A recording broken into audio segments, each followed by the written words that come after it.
Bonjour à tous mes chers amis, j'espère que vous allez bien. Écoutez, bienvenue à la forêt des sapins verts, au pays de Folie-Folande.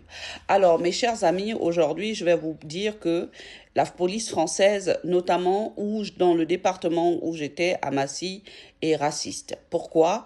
Parce qu'en fait, après avoir déposé le PV de 23 09 00 2017, ça c'est le numéro de PV, en fait, il y a eu une réunion.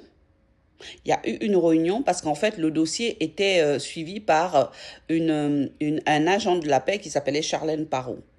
Et derrière, en fait, qu'est-ce qui s'est passé? Elle a appelé le procureur d'Evry. À l'époque, le procureur d'Evry, c'était Caroline Nizan, en fait. Caroline Nizan.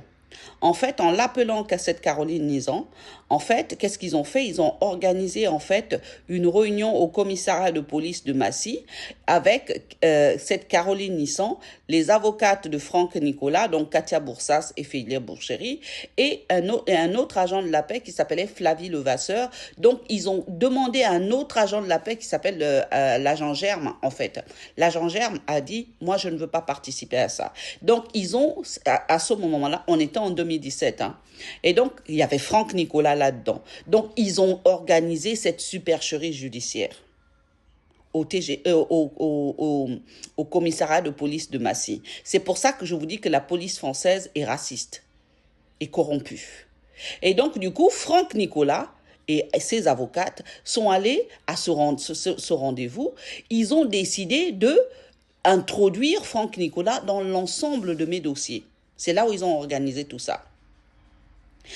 Derrière, qu'est-ce qui se passe? Moi, je découvre les dossiers parce qu'en fait, cet agent Germe me dit, ils ont organisé en fait une réunion. Ils vont faire quelque chose qui n'est pas bien. Ils ont voulu m'impliquer dans cette réunion. Moi, j'ai refusé d'y aller. Et c'est là où j'ai compris réellement que la police française était raciste. Et c'est là où ils ont produit le document comme quoi j'aurais des relations particulières avec les hommes. Le document que vous avez dans l'ensemble des vidéos là.